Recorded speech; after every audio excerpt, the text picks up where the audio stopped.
Right. So dear friends, today మనం ఇప్పుడు Telangana history culture గురించి క్లాస్ తీసుకుంటున్నాం. ముఖ్యంగా yesterday also you have one class. నేను today I'm continuing that class. కాకపోతే నేను కొంత మిమ్మల్ని హిస్టరీలో చాలా వెనక్కి తీసుకెళ్తున్నాను. సో ముఖ్యంగా హిస్టరీ అనేది మనం ఎందుకు చదవాలంటే మన సంస్కృతి, మనం పాటిస్తున్నటువంటి ఆచార వ్యవహారాలు ఇవన్నీ ఎట్లా ఆవిర్భవించినాయి, మనం ఈరోజు ఈ స్థాయిలో ఉన్నామంటే గతంలో మనం ఏ విధంగా ఉండేవాళ్ళం, ఎట్లా ఇవాల్వ్ అయినాం, ఇట్లాంటి విషయాలని తెలుసుకోవాలంటే హిస్టరీ చాలా అవసరం. సో చాలామంది ఏంటంటే హిస్టరీ అంటే బోర్ అని, హిస్టరీ కంటే రెస్ట్ మేల్ అని ఇట్లాంటి పదాలు వాడుతూ ఉంటారు. ఇది కరెక్ట్ కాదు. మనం హిస్టరీ తెలుసుకోకపోతే ముందుకు వెళ్ళలేము. అఫ్కోర్స్ హిస్టరీ మనిషి హిస్టరీ నుంచి కూడా ఎప్పుడు నేర్చుకోలేడని కూడా ఒక సామెతలు ఉన్నాయి. But that's a different issue. But ఖచ్చితంగా హిస్టరీ అనేది మన ఎగ్జిస్టెన్స్కు ఒక మూలస్తంభం లాంటిది. కాబట్టి ఆ హిస్టరీని మనం పర్ఫెక్ట్గా నేర్చుకోవాల్సి ఉంటుంది. సో ఇప్పుడు నేను ఈ హిస్టరీ క్లాస్లో మీకు కొంత ఖగోళ శాస్త్రంకు తీసుకెళ్తాను. సో అక్కడ మొట్టమొదటి ఏంటంటే అసలు ఈ విశ్వం ఎట్లా పుట్టింది, ఈ విశ్వం నుంచి మానవుడు ఎట్లా ఆవిర్భవించిండు, తర్వాత మానవున నాగరికతలు ఏంటి అనేటువంటి ఇష్యూలో మనం మాట్లాడుతూ ఈరోజు నేను ఒక ఫస్ట్ క్లాస్లో మీకు ఎగ్జామ్స్కు సరిపడేంత ఎక్కువ డెప్త్గా పోకుండా ఎగ్జామ్లో ఏం ప్రశ్నలు అడుగుతారు ఎట్లా అనేటువంటి విషయంలో అంతవరకే నేను మీకు ఇప్పుడు ఇక్కడ ఎక్స్ప్లెయిన్ చేస్తాను. ముఖ్యంగా ఖగోళ శాస్త్రం అనేది ఈ మధ్యకాలంలో చాలా ఆస్ట్రాలజీ డెవలప్ అవుతుంది, ఆస్ట్రానమీ. సో ఇది మనం తెలుసుకోవాల్సినటువంటి అంశం. సో ఇక్కడ మీకు నేను మొట్టమొదట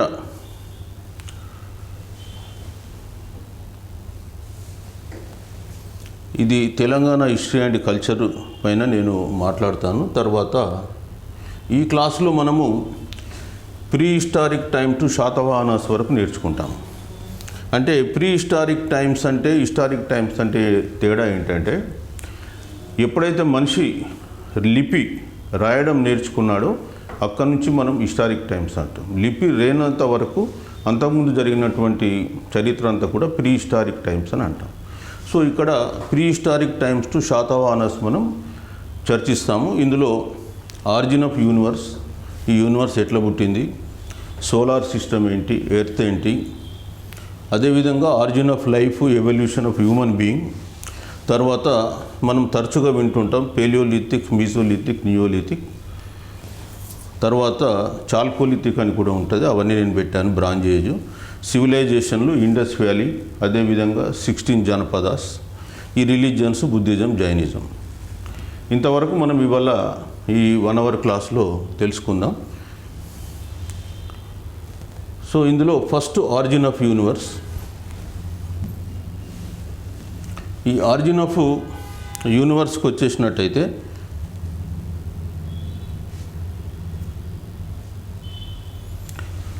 ఇక్కడ అసలు ఈ యూనివర్స్ ఎట్లా పుట్టింది, ఎవరు క్రియేట్ చేసినారు, ఇది మనం ఒక $1 మిలియన్ క్వశ్చన్.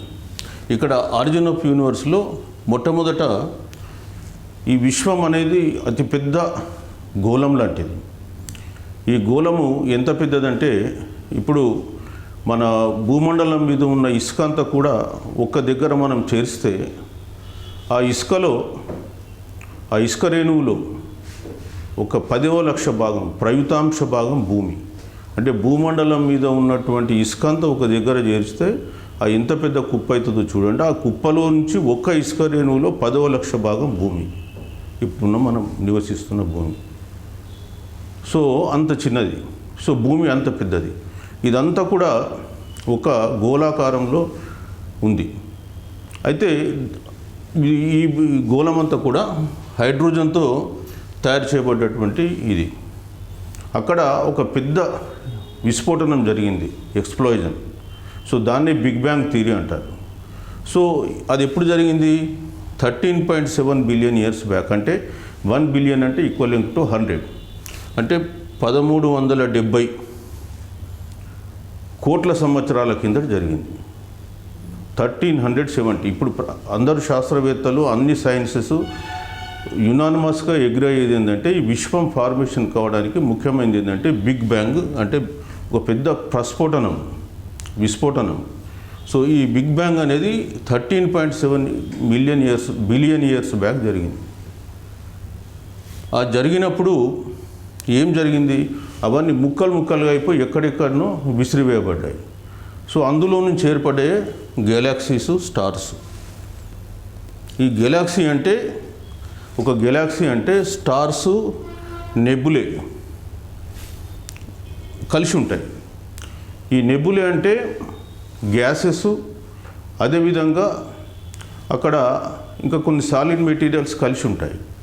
సో ఈ స్టార్సు, నెబులేస్ ఒక్కొక్క గెలాక్సీలో ఎన్ని ఉంటాయంటే 10 లక్షల నుంచి 30 కోట్ల వరకు ఉంటాయి.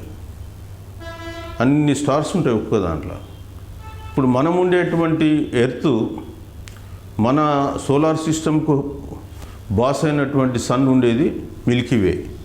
ఈ మిల్కీవేలో కూడా 10 కోట్ల స్టార్స్ ఉన్నాయి, ఇంక్లూడింగ్ సన్ 10 కోట్లు. సో ఇది మనం గుర్తుపెట్టుకోవాలి. విశ్వంలో మనం ఎంత చిన్న. ఎందుకు ఇది చెప్తున్నానంటే మొట్టమొదట ఈ విశ్వం గురించి ఒక కాన్సెప్ట్ తెలిస్తే మనం చాలా విషయాలు తెలుసుకోం, ముందు హిస్టరీలో పోతాం. తర్వాత స్టార్స్ ఎట్లా జనరేట్ అవుతాయి అంటే ఎప్పుడైతే ఈ మన గెలాక్సీస్ ఉన్నాయో, గెలాక్సీలో ఉండే నెబులాస్లో ఉండేటువంటి గ్యాసెస్, తర్వాత అదర్ మెటీరియల్స్ అన్నీ కూడా ఫార్మ్ అయినప్పుడు కొత్త స్టార్ క్రియేట్ కావడం జరుగుతుంది. సో మనకు అందులో సూపర్ మామ్ అని ఉంది. ఆ సూపర్ మామ్ గెలాక్సీలో రోజు ఒక 2 స్టార్స్ క్రియేట్ అయితే పుట్టుకొస్తాయి. సో అది తర్వాత స్టార్స్ చనిపోతుంటాయి. ఏమైందంటే స్టార్స్లో ఉండే మెటీరియల్ హైడ్రోజన్ నశించిపోయిన కొద్దీ ఆ స్టారు కృషించిపోతూ ఉంటుంది. ఎప్పుడైతే 3 times of our solar star మన సన్కు పరిమాణం కంటే తగ్గిపోతుందో అప్పుడు ఏమైపోతుందంటే హైడ్రోజన్ బాగా తగ్గిపోయి ఆ లోపటంతా కూడా ఒక బ్లాక్గా ఏర్పడుతుంది. సో దాన్ని బ్లాక్ హోల్ థియరీ అని అంటారు. అందులో లాస్ట్ అంటే మనకు ఉన్నటువంటి గెలాక్సీలో ఫినిక్స్ అనేది చాలా ఓల్డెస్ట్, 6 బిలియన్ ఇయర్స్ ఓల్డ్. ఈ ఫినిక్స్ అనే పదాన్ని మీరు సాధారణంగా మనం చాలా దగ్గర చూస్తూ ఉంటాం, షూ మీద కానీ లేదా ఇతర కంపెనీస్, రియల్ ఎస్టేట్ కంపెనీస్ ఇవన్నీ ఉన్నాయి. ఫినిక్స్ అంటే అర్థం ఏంటంటే ఒక ఇమాజినరీ బర్డ్. ఆ బర్డ్ నిప్పులో కాలిపోతుంది, మళ్ళీ తిరిగి పుట్టుకొని వస్తుంది. So that is called Phoenix. So దీన్ని ఎందుకు వాడుతూ ఉంటారంటే సాధారణంగా యూనిక్ నేచర్ ఉన్నటువంటి వ్యక్తులు నువ్వు మట్టి ఇలాగా మళ్ళీ చేసినాడు, మళ్ళీ అక్కడ నుంచి పుట్టుకొస్తాడు.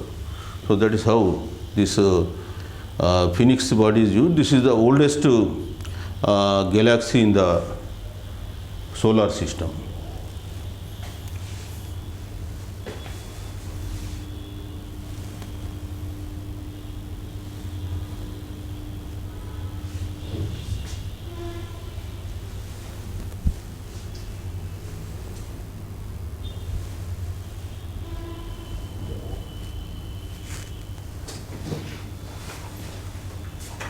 ఓకే, ఇది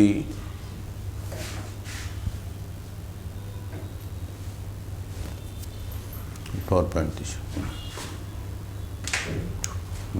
ఫుల్ స్కేల్ తీసా. ఓకే, నెక్స్ట్ ఈ సోలార్ సిస్టమ్ అండ్ ఎర్త్. ఈ సోలార్ సిస్టమ్ అండ్ ఎర్త్ మనం చూసినట్టయితే సన్ ఎప్పుడు పుట్టడం జరిగింది అంటే ఈ సోలార్ సిస్టంలో నేను ఇంతకుముందు చెప్పాను 13.7 బిలియన్ ఇయర్స్ బ్యాక్ ఈ బిగ్ బ్యాంగ్ ద్వారా అనేకమైనటువంటి స్టార్స్, అనేకమైనటువంటి నెబులాస్ అవన్నీ ఏర్పడ్డాయి. సో సన్కి వచ్చేసే వరకే 4.5 బిలియన్ ఇయర్స్ ఓల్డ్, అంటే 450 కోట్ల సంవత్సరాల కిందట ఒక సన్ను ఇక్కడ ఏర్పడడం జరిగింది మన మిల్కీవేలో, గెలాక్సీలో.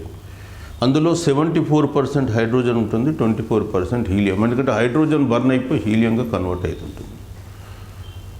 ఎర్త్కి వచ్చేస్తే 3.5 బిలియన్లో ఇప్పుడున్న షేప్ ఏర్పడేది. బట్ అంతకుముందే ఎర్త్ ఉంది, బట్ ఎర్త్ ఇప్పుడున్న షేప్కి వచ్చేసే వరకు 3.5 బిలియనర్ ఉంది. ఈ మూన్ అనేటువంటి మన శాటిలైట్ ఎర్త్కు అది జూపిటర్, అదేవిధంగా ఎర్త్. జూపిటర్ వచ్చేసి ఎర్త్కు ఢీకొనడంతో ఎర్త్ మీద ఉన్నటువంటి కొంత పార్ట్ అది విడిపోయి మనకు మూన్గా ఏర్పడడం జరిగింది. సో ఇది around collusion took place around 4.5 billion years back. అప్పుడు ఇంకా ఎర్త్ కంప్లీట్ ఫామ్ కాలే. సో అది ఢీకొనడంతో ఎప్పుడైతే మూన్ సెపరేట్ అయిపోయిందో పీసు, ఆ ఎర్త్ ఏమైపోయిందంటే దాని యాక్సిస్ నిటారుగా ఉండాల్సింది 23.5 డిగ్రీకి అది టిల్ట్ అయింది. సో ఈ 23.5 డిగ్రీకి టిల్ట్ కావడంతో అది ఒక అడ్వాంటేజ్ జరిగింది ఎర్త్కు. దానివల్ల ఏమైందంటే మనకు రొటేషన్ ఆఫ్ ఎర్త్ ఎప్పుడైతే సోలార్ సిస్టంలో ఉండే అన్ని గ్రహాలు అన్నీ కూడా ఎప్పుడు నిరంతరం పరిభ్రమిస్తూనే ఉండాలి, ఏది కూడా స్టాటిక్గా ఉండదు. సో నిరంతరం పరిభ్రమిస్తుంది. సో ఎర్త్ కూడా 23.5 డిగ్రీలో తన చుట్టూ తాను తిరుగుతుంది. తన చుట్టూ తాను తిరగడానికే ఒక రోజు పడుతుంది. అట్లాగే ఒక కక్షలో సూర్యుని చుట్టూ తిరుగుతుంది, అందుకే మనకు 1 ఇయర్ పడుతుంది, 365 డేస్. సో సూర్యుని చుట్టూ తిరిగే క్రమంలో ఈ 23.5 డిగ్రీ టిల్ట్ ఉంది కాబట్టి మనకు సూర్యుని యొక్క ఇంటెన్సిటీ అంతటా సమానంగా ఉండదు. సో దీనివల్ల మనకు సీజన్స్ ఏర్పడుతూ ఉన్నాయి. సూర్యుడి చుట్టూ భూమి తిరుగుతున్న క్రమంలో ఈ టిల్ట్ అయిన క్రమంలో తిరుగుతూ ఉంటుంది కాబట్టి సన్లైట్ అనేది రకరకాల, ఒకవైపు నార్థరన్ హెమిస్ఫియర్ మీద సన్లైట్ ఉంటే సదరన్ హెమిస్ఫియర్లో సన్లైట్ ఉండదు. ఈ టిల్టింగ్తో కూడా ఏంటంటే సీజన్స్ ఏర్పడతాయి, లేకపోతే 2 సీజన్లు ఉండేది. So that's how seasons will come. So moon చేయబట్టి మనకు ఈ సీజన్స్ అనేది రావడం జరిగింది because of this tilting of earth. అదేవిధంగా moon it enormous influence on oceans. So ocean tides మీరు చూస్తారు, అమావాస్య రోజు పున్నమి రోజు ఎలా వస్తుంది. This because of moon's gravitational force. తర్వాత మీరు చూస్తే సోలార్ సిస్టమ్. ఇప్పుడు ఈ సోలార్ సిస్టంలో 9 గ్రహాలు ఉన్నాయి. సో మనం ఇప్పుడు ఈ 9 గ్రహాల గురించి జస్ట్ మీకు ఒక ఎక్స్ప్లెయిన్ చేస్తాను. Type solar system Google.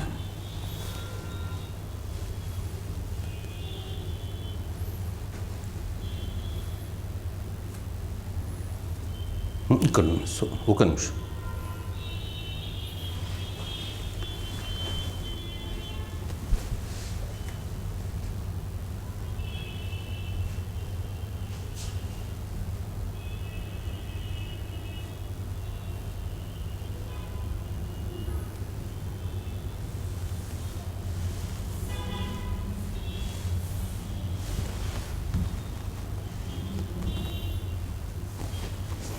So మీరు ఇప్పుడు చూస్తే ఇక్కడ సోలార్ సిస్టంలో ఇక్కడైనా సరే 9 గ్రహాలు కనిపిస్తున్నాయి.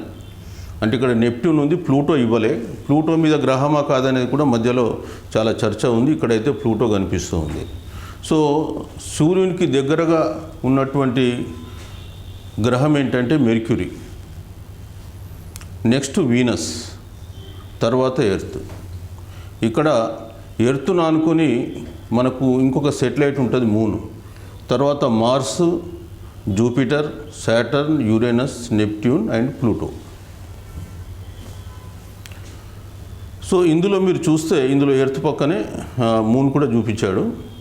సో ఇందులో సైజెస్ కూడా మీరు చూస్తే మనకు సాధారణంగా కాంపిటేటివ్ ఎగ్జామ్స్లో ఎట్లా అడుగుతారు ప్రశ్నలు అంటే ఈ 9 గ్రహాలలో ఏ గ్రహం పెద్దది తీసుకుంటే మనకు జూపిటర్ పెద్దది సైజులో. ఏ గ్రహం సూర్యునికి దగ్గరగా ఉంటుంది, మెర్క్యూరీ దగ్గరగా ఉంటుంది. బ్రైటెస్ట్ స్టార్ ఏది, మనం సాధారణంగా మార్నింగ్ స్టార్ అంటాం, మార్నింగ్ కానీ ఈవినింగ్ స్టార్ వీనస్. అదేవిధంగా మనకు ఫార్తెస్ట్ గ్రహం ఏంటి అంటే ప్లూటో. సో ఇవి 9 గ్రహాలు ఉన్నాయి. బట్ ఇండియన్ సైంటిస్టులు, ఆస్ట్రానమర్స్ గ్రేట్ థింగ్ ఏంటంటే ఈ 9 గ్రహాలను వాళ్ళు ఎప్పుడో ఊహించారు. మనము ఆర్యభట్ట కానీ, వరహమిత్ర కానీ, భాస్కర కానీ వీళ్ళంతా కూడా గ్రేటెస్ట్ ఇండియన్ ఆస్ట్రానమర్స్. వీళ్ళు ఈ ఎగ్జిస్టెన్స్ ఆఫ్ గ్రహాల గురించి గుప్తుల కాలంలోనే వీళ్ళంతా ఊహించడం జరిగింది. ఇవాళ మోడర్న్ సైన్స్ వచ్చిన తర్వాత మనం పవర్ఫుల్ టెలిస్కోపులు పెట్టి లేదా స్పేస్లోకి సెటిలైట్స్ పంపించి మనం కనుక్కున్నాం. But our people they did it long back. So ఇందులో మన జ్యోతిష్యం చూసే వాళ్ళు కూడా గ్రహాలకు మనం టెంపుల్స్కి పోతే నవగ్రహ పూజ చేస్తాం. సో ఈ నవగ్రహాలలో కూడా మీరు చూస్తే సాటర్న్ అంటే శని, జూపిటర్ అంటే బృహస్పతి, మార్స్ అంటే మంగళ అని కొందరు అంటారు. లేదా మనం ఇప్పుడు మార్స్ మీదకి ఎక్స్పెడిషన్ పంపుతున్నాం, అది బుధుడు అని కొందరు అంటారు. సరే, ఓకే. మెర్క్యూరీ ఉంది, వీనస్ అంటే శుక్రుడు, ఈ తర్వాత ఈ నెప్ట్యూన్ ప్లూటోకి వచ్చేస్తే ఇవి 2 రాహువు కేతువులు. సో మన ఇండియన్ ట్రెడిషన్ సిస్టంలో 9 గ్రహాలలో వాళ్ళు ఏం చేస్తారంటే ఎర్త్ని తీసేస్తే వాళ్ళు 9 గ్రహాలలో సూర్యుడిని కూడా ఒక నవగ్రహాలలో పెట్టారు. అంటే మన నవగ్రహ పూజలో సూర్యుడు ఉంటాడు, చంద్రుడు కూడా ఉంటాడు. So but what ever it might be, Indian mythology or Indian astrology, it talks about 9 grahas and it influence on human beings. So వీటి ఇన్ఫ్లుయెన్స్ కూడా ఎట్లా ఉంటుందని కూడా చర్చిస్తారు. Of course it is not any scientific basis. కాకపోతే మనం చాలా వాటిని కూడా సైంటిఫిక్ బేసిస్ లేదని చెప్పేసి విమర్శిస్తూ ఉంటాం. But Indian science, particularly this astronomy, చాలా అడ్వాన్స్డ్ సైన్స్. ఎందుకంటే మీరు ఒకటి గుర్తుపెట్టుకోండి, సూర్యకేంద్ర సిద్ధాంతం అంటాం. అంటే ఈ సోలార్ సిస్టంలో సూర్యుడు సెంటర్గా ఉంటాడు, అన్ని గ్రహాలు సూర్యుని చుట్టూ తిరుగుతాయని చెప్పేసి మనం ఎప్పుడో క్రీస్తు శకం 3వ శతాబ్దం నాటికే మనం చెప్పడం జరిగింది. బట్ యూరప్లో మోడర్న్ సైన్స్లో కోపర్నికస్ అనేటువంటి శాస్త్రవేత్త యూరప్లో సూర్యకేంద్ర సిద్ధాంతాన్ని ప్రతిపాదిస్తే, నువ్వు పిచ్చోడు ఉన్నావు, కళ్ళు కనిపిస్తలేవు, భూమి చుట్టూ సూర్యుడు తిరుగుతున్నాడు, నువ్వేమో వల్లే వచ్చేసి సూర్యుని చుట్టూ భూమి తిరుగుతుంది అంటున్నావు అని చెప్పి అతన్ని ఉరిదీసినారు Copernicus in Europe. So but in India long back we found that sun is the center of the solar system and these planets are moving around it. ఇప్పుడు మనం చూస్తున్నటువంటి అంటే గ్రహణాలు కూడా, ఈ గ్రహణాలు ఎందుకు వస్తున్నాయి? మనకు ఫుల్ మూన్ డే కానీ గ్రహణాలు మనకు, లేదా న్యూ మూన్ డే కానీ వస్తాయి, అంటే అమావాస్య కానీ పున్నమి కానీ. ఎందుకు? ఈ రాహువు కేతు అని మన వాళ్ళు చెప్తుంటారు. బట్ నెప్ట్యూన్ ప్లూటో ఈ ఏదైతే ఉందో మన ఎర్త్ మూను, ఈ మూను మనం సూర్యుని చుట్టూ తిరుగుతున్నాం, మన చుట్టూ మూన్ తిరుగుతుంది. సో ఈ తిరిగే క్రమంలో మూను సూర్యునికి అడ్డం వచ్చినప్పుడు సూర్యకాంతి మన మీద పడదు కాబట్టి అప్పుడు ఇక్కడ చీకటి రావడం జరుగుతుంది. సో దాన్ని మనం గ్రహణం అని అంటాం. ఆఫ్ కోర్స్ రాహు కేతు మింగిందని మన శాస్త్రాలు చెప్తుంటే, but the real fact is that because of the, ఇప్పుడు ఇక్కడ చంద్రుడు ఉన్నాడు, మూను, ఈ మూను ఇక్కడ అడ్డంగా వచ్చినప్పుడు ఈ సమస్య రావడం జరుగుతుంది. నెక్స్ట్ మీకు ఒక ఇంపార్టెంట్ అంటే ఇంట్రెస్టింగ్ ఫ్యాక్ట్ కూడా ఒకటి చెప్తాను. మీరు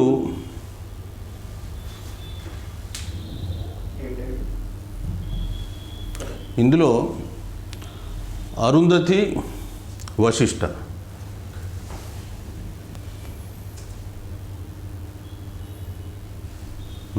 అరుంధతి, వశిష్ఠ స్టార్స్.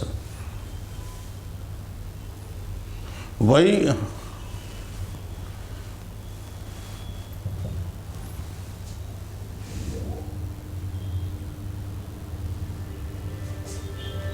ఫుల్ చేయి, నేను ఫుల్ స్క్రీన్ చేయి. The double star in the Ursa Major constellation, also known as the Great Bear, as Vasishtha and Arundhati, has a very interesting legend attached to it. So ఇప్పుడు చాలామందికి తెలియదు పెళ్ళిళ్ళు అరుంధతి వశిష్ఠుల్ని ఎందుకు చూపిస్తారని. So ఇక్కడ వశిష్ఠుడు, అరుంధతి అంటే సాధారణంగా సోలార్ సిస్టంలో ఎట్లుంటుందంటే, ఇది సప్తఋషి మండలం అని సప్తఋషి మండలంలో ఉంటుంది. మన కళ్ళకు కనిపిస్తాయి 7 ఆకాశంలో ఈ నక్షత్రాలు. సో ఈ దీంట్లో అన్ని నక్షత్రాలు కూడా ఎట్లుంటుందంటే, ఒక నక్షత్రం సెంటర్గా ఉంటుంది, ఇంకో నక్షత్రం దాని చుట్టూ తిరుగుతూ ఉంటుంది. That is the planetary motion in the stars motion in the space. అయితే ఈ రెండు నక్షత్రాలకు మాత్రం తేడా ఉంటుంది. ఇందులో ఒక నక్షత్రం సెంటర్గా కొద్ది రోజులు ఉంటుంది, ఇంకో నక్షత్రం దాని చుట్టూ తిరుగుతుంది. అంటే వశిష్ఠుడు సెంటర్ అయితే అరుంధతి తిరుగుద్ది, మళ్ళీ అరుంధతి సెంటర్ అయితే వశిష్ఠుడు తిరుగుతాడు. సో పెళ్ళిలో కూడా వాళ్ళు ఏం చెప్తారంటే, అరే బాబు ఒక్కోళ్ళ డామినేషన్ ఉండద్దు, ఒక్కోళ్ళు ఒక్క దగ్గర ఉండి మిగతా వాళ్ళ చుట్టూ తిరగకుండా మీరు ఒకళ్ళ చుట్టూ ఒకళ్ళు తిరగంటారా అని చెప్తారు. అది దాని ఉద్దేశం.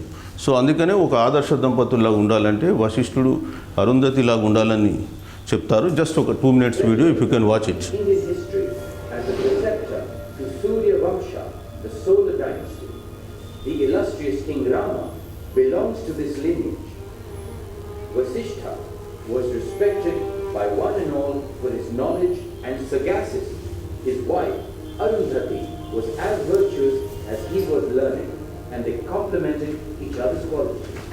While solemnizing marriages in India, the newlywed couples are shown Mizar Alcor star in the constellation Ursa Major called Saptarishi Mandala in Indian This is Saptarishi. Mizar is called Vasishtha in Indian astronomy and is one of the 7 great sages in the Saptarishi Mandala.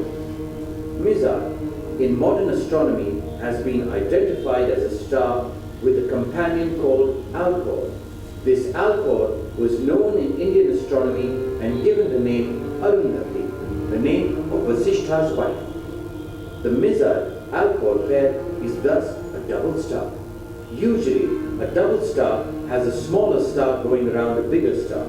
In this case, however, the stars are sized and separated such that they both appear to go around one another when observed from the Earth.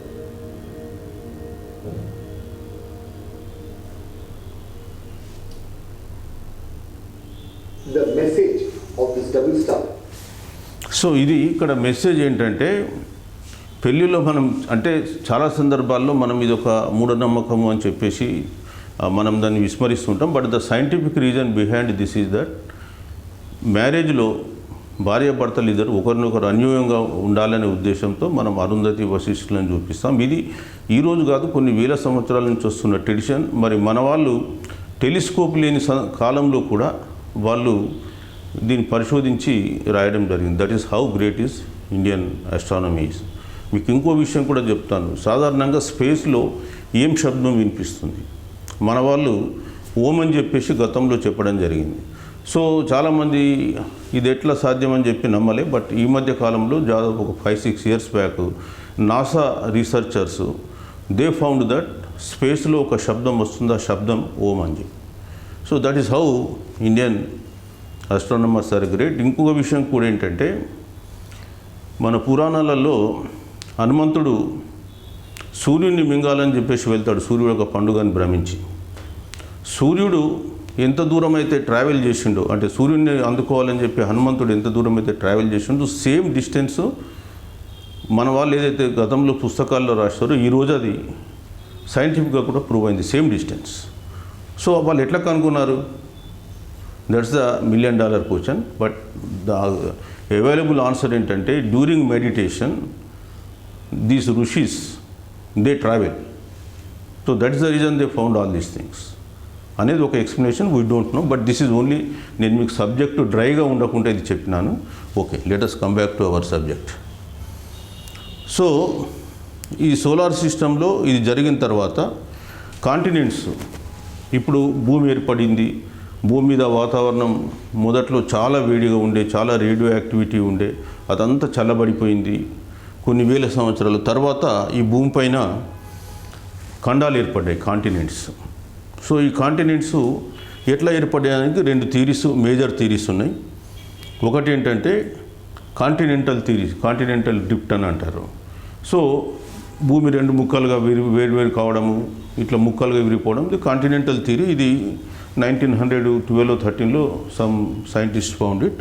తర్వాత latest ఏంటంటే tectonic moments, అంటే భూమి లోపల plates ఉంటాయి, ఈ plates కదలిక వలన ఈ ఖండాలు ఏర్పడ్డాయని. So these are the 2 things. అంటే క్వశ్చన్స్ ఎట్లా వస్తాయంటే, భూమి ఏర్పడడానికి ప్రతిపాదించిన థీరీస్ ఏంటి, continental drift theory or tectonic movement, or ఇంకా వేరే 2-3 ఇస్తాడు ఆబ్జెక్టివ్లో. సో మనకు తెలిసినట్టయితే ఇది మనం క్లిక్ చేసుకుంటే చాలు. డెప్త్గా మీకు అంత అవసరం లేదు. What is made by continental drift theory, how it is there అని. తర్వాత ఇప్పుడున్నటువంటి మనకున్నటువంటి నాలెడ్జ్ ప్రకారం 7 కాంటినెంట్స్ ఉన్నాయి. ఇందులో biggest is Asia, followed by Africa, తర్వాత South America, North America, Antarctica, Europe, Australia. Australia అది చిన్న ఖండం. సో పెద్ద ఖండం ఆసియా. మనం ఇట్లా వచ్చేసి ఉన్నాయి. అట్లాగే ఓషియన్స్ వచ్చినాయి, Arctic, Atlantic, Indian, Pacific, south. So ఇందులో Pacific ocean biggest ocean. So ఇది ఓన్లీ జనరల్ నాలెడ్జ్ క్వశ్చన్స్. ఈ టైపే మనం తెలుసుకోవాలి. ఇందులో డీపెస్ట్ కానీ బిగ్గెస్ట్ కానీ పసిఫిక్ ఓషియన్ ఉంటుంది. సో ఇది మనం కొంత తెలుసుకుంటే సరిపోతుంది. నెక్స్ట్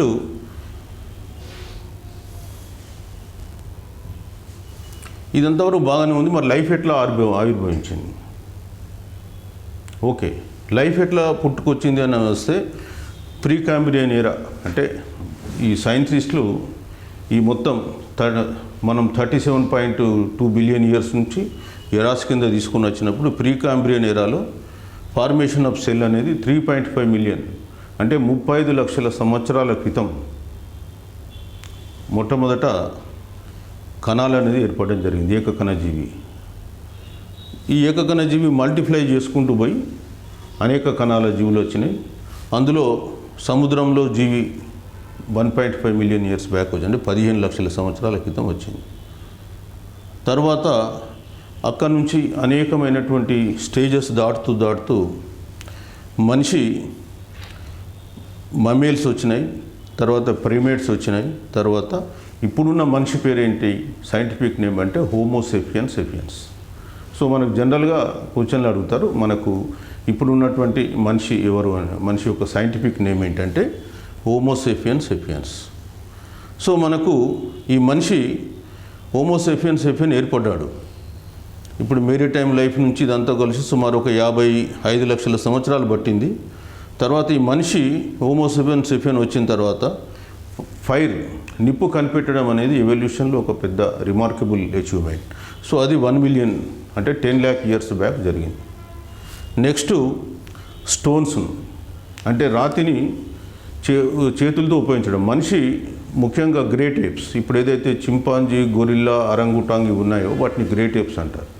ఈ గ్రేట్ ఏప్స్ నుంచి మనిషి ఫార్మేషన్ కావాలంటే ఎవల్యూషన్లో మొట్టమొదట మార్పు ఏంటంటే మనిషి నిటారైనటువంటి ఎరెక్ట్ స్ట్రక్చర్ వచ్చింది. అవన్నీ కూడా భూమి మీద వంగుతూ పోతుంటాయి. ఫస్ట్ క్వాలిటీ ఏంటంటే మనిషి భూమి మీద నిటారుగా నిలబడడానికి అవకాశం ఎప్పుడైతే వచ్చిందో ఎరెక్ట్, అప్పుడు చేతులు ఫ్రీ అయిపోయినాయి, లేకుంటే ఇవి కూడా భూమి మీద ఉండాల్సి ఉంటుంది.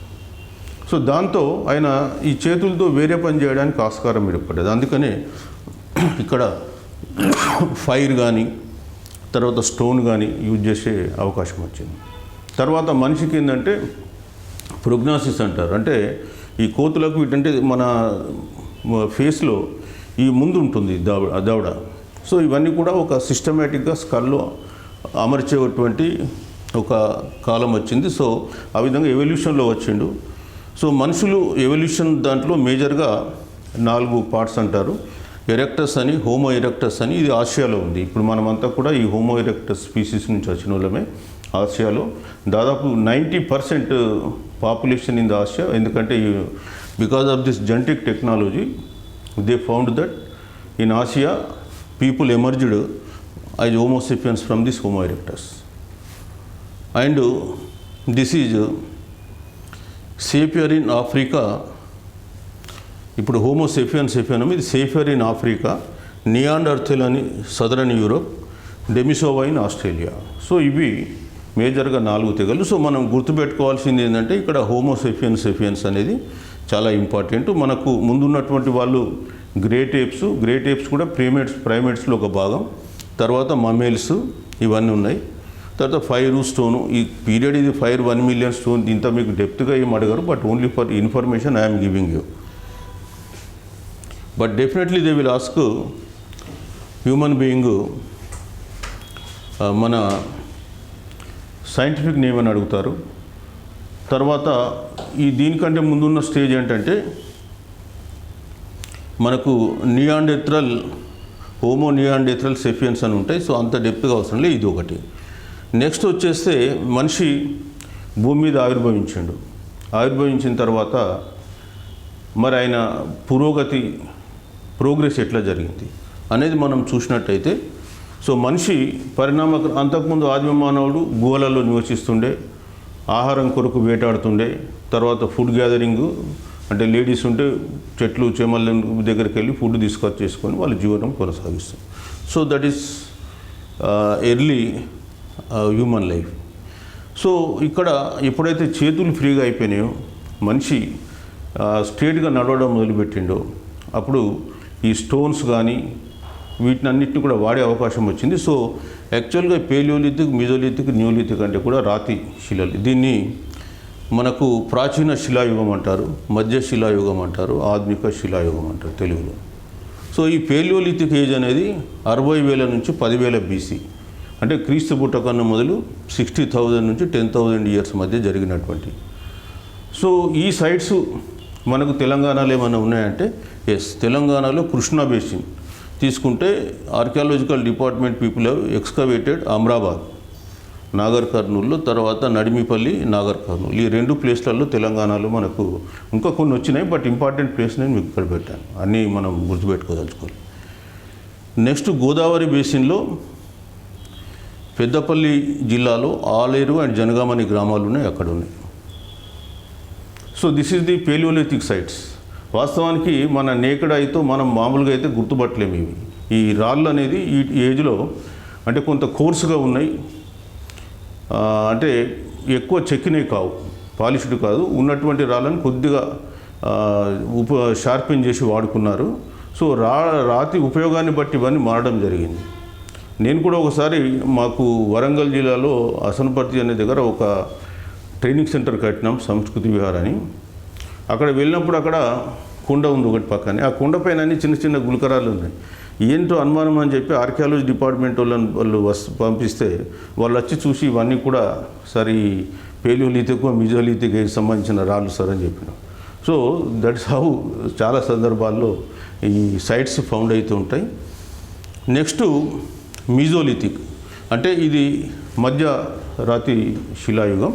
ఇక్కడ మనుషులు ఏం చేశారంటే ఇది 10,000 to 8,000 BC.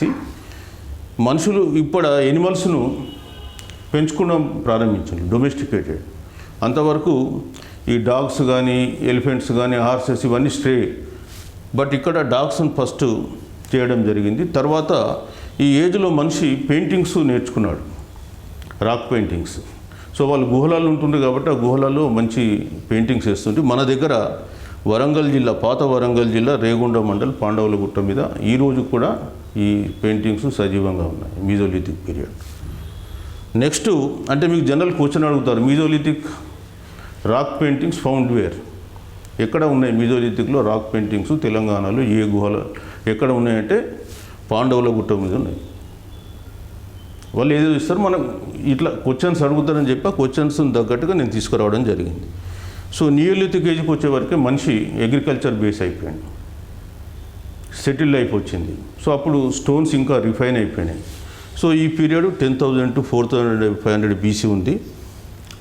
ఇండియన్ సివిలైజేషన్లోకి వచ్చేస్తే అంటే అన్ని ప్రాంతాలలో ప్రపంచంలో సివిలైజేషన్ అంటే ఈ కల్చర్ యునానిమస్గా లేదు, ఒక్కొక్క ప్రాంతంలో ఒక్కో తీరుంది. ఇప్పుడు ఇండియాకు వచ్చేస్తే మన హరప్పన్ సివిలైజేషన్ చూసుకుంటా డేట్స్ బ్యాక్స్ టు 3,500. అప్పటికే మనం అర్బన్ సివిలైజేషన్కి వచ్చేసినాం. కాబట్టి ఇదంతా యూనిఫామ్గా ఉంటుందని అవసరం లేదు. తర్వాత ఈ రాతి యుగం నుంచి మనిషి మెటల్ ఏజ్కి వచ్చిండు. మెటల్ ఏజ్లో చాల్కోలిథిక్ ఏజ్ అంటే కాపర్ యూజ్ చేశాడు. తర్వాత బ్రాంజ్ ఏజ్ అనేది మనం కంచు, ఇది మన ఏదైతే ఈ పీరియడ్లో 4,500 BCలో హరప్పన్ సివిలైజేషన్ వచ్చిందో అదంతా కూడా బ్రాంజ్ ఏజ్. అప్పటి వరకు ఐరన్ తెలియదు మనుషులకు. So they have not used all kind of gold, silver ఇవన్నీ తెలుసు, బట్ ఐరన్ తెలియదు. Even Indus valley civilisation also they have not used iron. అందుకే స్పెసిఫిక్గా చెప్తున్నా, ఐరన్ అనేది ఓన్లీ ఆరియన్స్ వచ్చినాకనే వాడారు ఇండియాలో. సో ఇప్పుడు గ్రేట్ సివిలైజేషన్స్ చూస్తే ఇక్కడ Indus valley civilisation, it is a bronze age civilisation. 3300 to 1300 BC అంటే క్రీస్తు రాకన్నా పూర్వమే ఇక్కడ 1300 ప్రాంతంలో ఇవి ఉన్నాయి. ఈరోజు మనం చాలా మాట్లాడుతుంటాం ఏంటంటే అమెరికా బాగా రిచ్ కంట్రీ, చాలా గొప్ప దేశం అని. బట్ అమెరికాని ఎప్పుడు కనిపెట్టారు? 1492లో కొలంబస్ భారతదేశానికి రాబోయి అక్కడ వెళ్ళి కనిపెట్టాడు. అప్పటికి అక్కడ ఉన్న ప్రజలు ఎట్లా ఉన్నారు? బట్టలు లేకుండా ఉన్నారు. But when 3300 BC we have a civilization which is urban based civilization. పల్లెటూరు సివిలైజేషన్ కాదు, పట్టణ సివిలైజేషన్. ఇక్కడ అప్పటికే మంచి మంచి ఇండ్లు నిర్మించుకున్నారు, రోడ్లు ఉన్నాయి, డ్రైనేజ్ ఉంది, డ్రింకింగ్ వాటర్ ఉంది. అట్లాగే ఇక్కడ పశుపతి దేవుణ్ణి పూజించారు. సో ఈరోజు మనం అనుకున్నటువంటి కొలంలో ఏ టెంపుల్కి పోయినా కోనేరు అంటారు. ఆ కోనేరు అప్పుడే ఆ కాలంలోనే ఉంది. నెక్స్ట్ బలి ఇచ్చే సాంప్రదాయం కూడా ఆ కాలంలోనే ఉంది. సో అనేకమైనటువంటి మృణ్మయ పాత్రలు అవన్నీ ఉన్నాయి. సో మనం సివిలైజేషన్ దీని గురించి ఇండియన్ హిస్టరీకి పోయినప్పుడు డెప్త్గా చెప్తారు. But only thing I'm telling you these are the main sites Harappa, Mohenjodaro, Dholavira and Rakhigarhi. ఇప్పుడు ఈ హరప్పా, మొహంజదారోలు మనకు పాకిస్తాన్లో ఉన్నాయి. అంటే ఇవన్నీ కూడా సింధు నాగరికత అని అంటాం మనం. జీలాం, చీనాబ్ అనేటువంటి పంజాబ్ అంటే 5 రివర్లు. సో ఈ 5 రివర్లలో ఇండస్ రివర్కు అవన్నీ ఉపనదులు ఉన్నాయి. జీలాం, చీనాబ్ అనేటువంటి నది మధ్య ఆఫ్ఘనిస్తాన్ మన అలెగ్జాండర్కు పురుషోత్తముడికి యుద్ధం జరిగిందని. సో ఆ విధంగా రావి, బియాస్, సట్లెజ్ ఈ 5 నదులు కలిపి పంజాబ్ అంటారు. రావి, బియాస్, సట్లెజ్, జీలం అండ్ చినాబ్. తర్వాత నెక్స్ట్ అంటే 6th century BC, 6వ శతాబ్దం క్రీస్తు కంటే మొదలు వచ్చేవరకే మనకు 16 జనపదాలు ఏర్పడ్డాయి.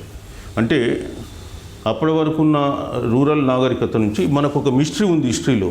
ఈ నాగరికత ఎట్లా డిసప్పియర్ అయిందని ఎవరికి తెలియదు. ఇప్పటివరకు అన్ని ఊహాగానాలే కానీ but we can't know exactly the reasons. There are many speculations how this civilisation vanish, ఎట్లా ఇదైందని. బట్ ఆ సివిలైజేషన్లో ఉన్న లక్షణాలు ఇప్పటికీ మన నాగరికతలో సజీవంగా ఉంది. సివిలైజేషన్ పోయింది బట్ క్యారెక్టర్ స్టిల్ కంటిన్యూ. ఆ తర్వాత ఆ నాగరికత వెళ్ళిన తర్వాత మళ్ళీ రూరల్ కల్చర్ స్టార్ట్ అయింది. మళ్ళీ ఆ రూరల్ కల్చర్ నుంచి అంటే దాదాపు 1300 నుంచి ఇక్కడ 600 అంటే దాదాపు 800 సంవత్సరాలు మళ్ళీ రూరల్ నాగరికత నుంచి మళ్ళీ పట్టణ నాగరికతకు 16 జానపదాస్ వచ్చేసినాయి. సో ఈ 16 జానపదాసులు కోసల, కాశీ, వంగ ఇట్లా రకరకాలు ఉన్నాయి. అందులో మన తెలంగాణ ప్రాంతానికి వస్తే మనం చాలా ప్రౌడ్గా ఫీల్ కావాల్సింది ఏంటంటే అశ్మక సామ్రాజ్యం అనుకు సామ్రాజ్యం ఉంది. 16 జనపదాలలో వింధ్యా పర్వతాలకు అటువైపు ఒకే ఒక జానపదం ఉంది. 16 జనపదాలలో అది అశ్మక. ఆ అశ్మక ప్రాంతం ఏది అని తెలంగాణలో అనుకుంటే మన బోధన్, తర్వాత అటు ఉన్నటువంటి మరాఠవాడ రీజియన్. దాని క్యాపిటల్ పూతన్. కొంతమంది బోధన్ అంటారు, కొంతమంది ప్రతిష్టాన్పూర్ అంటారు. ఎందుకంటే శాతవాహనస్ కూడా ప్రతిష్టాన్పూర్ నుంచే రైజ్ అయినారు. ఇప్పుడు దాన్ని మనం ఔరంగాబాద్ అంటున్నాం. Because Aurangzeb was buried in that place. Next వస్తే మనకు మతాలు. ఈ బుద్ధుడు క్రీస్తుపూర్వం 6వ శతాబ్దంలో వచ్చిండు. 653 అని కొందరు, అదేవిధంగా 480 అని కొందరు రకరకాలుగా చెప్తూ ఉన్నారు. బట్ మనకు మేజర్గా ఎక్కువ మంది బిలీవ్ కావాల్సింది ఏంటంటే 653లో బుద్ధుడు జన్మించాడు.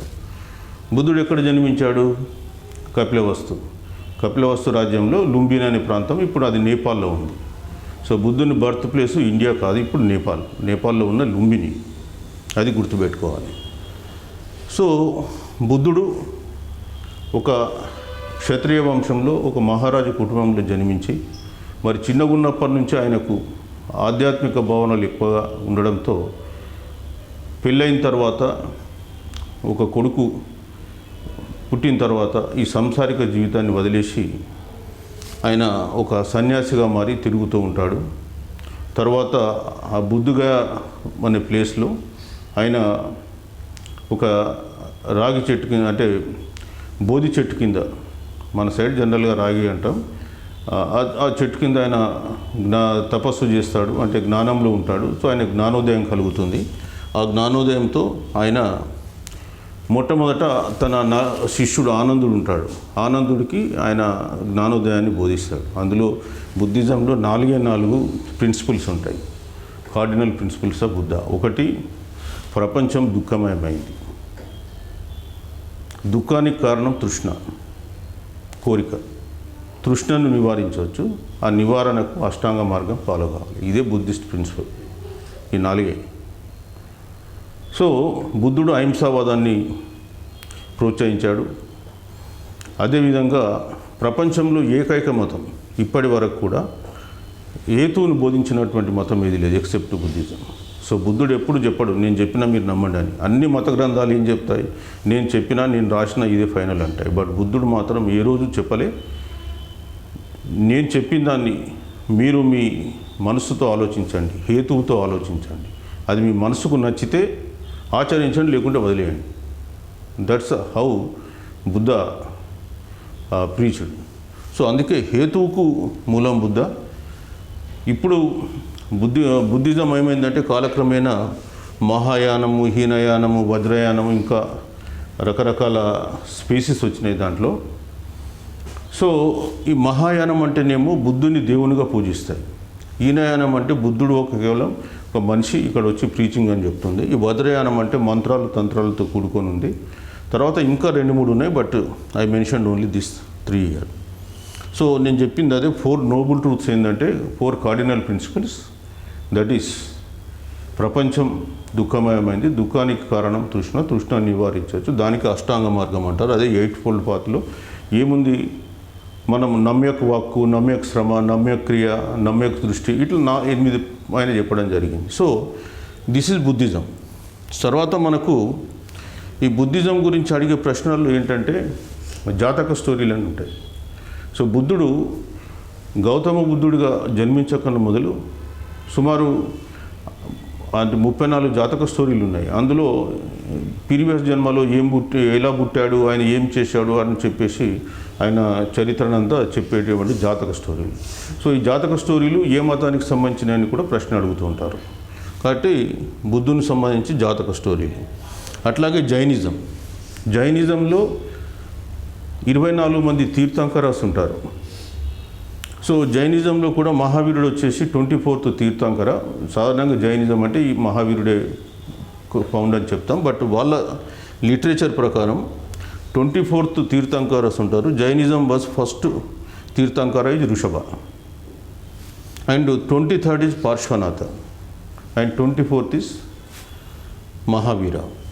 సో ఇందులో కూడా 2 తెగలు ఉన్నాయి, శ్వేతంబర అండ్ దిగంబర.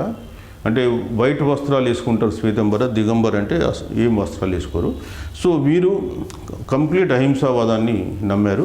సో బుద్ధిజానికి జైనిజానికి పెద్ద తేడా లేదు. Jainism almost all relate to Hinduism. ఇక్కడ వీళ్ళు ఎక్స్ట్రీమ్ నాన్ వైలెన్స్కి పోయిళ్ళు, ఇక్కడ నాన్ వైలెన్స్కి పోలేదు.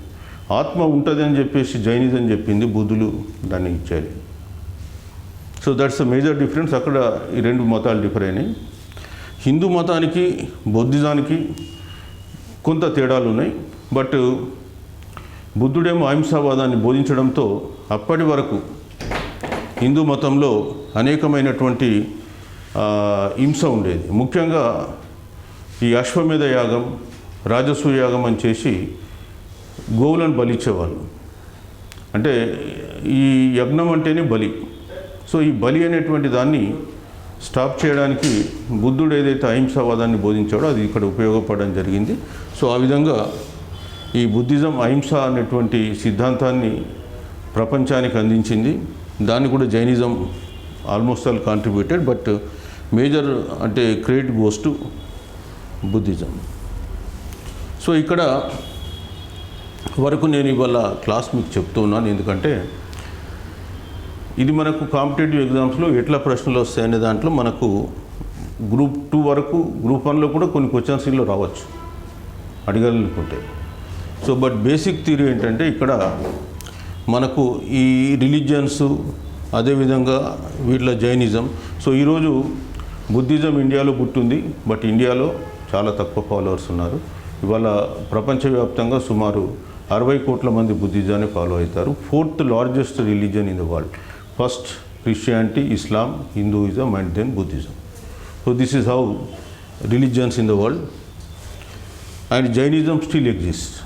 ఇవాళ మేజర్ పార్ట్స్ ఆఫ్ ఇండియాలో మనకు జైనిజం సైన్స్ తీసుకుంటే కొలన్పాక ఉంది, కొలనుపాక పక్క ఆలేరు దగ్గర ఉంటుంది. అతిపెద్ద జైనిజం సైట్ అది మన తెలంగాణలో. ఎంతోమంది ఎంతో దూర ప్రాంతాల నుంచి వస్తారు.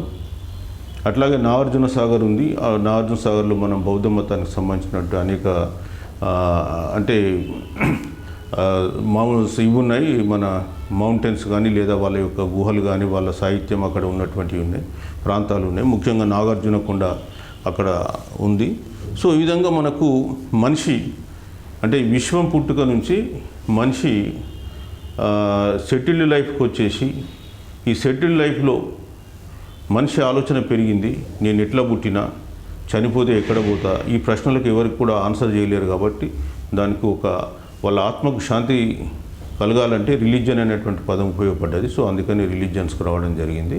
సో రిలీజియన్ అంటే మన విశ్వాసాలు, అందులో మత విశ్వాసాలు. So these are the things now today I'm telling you about the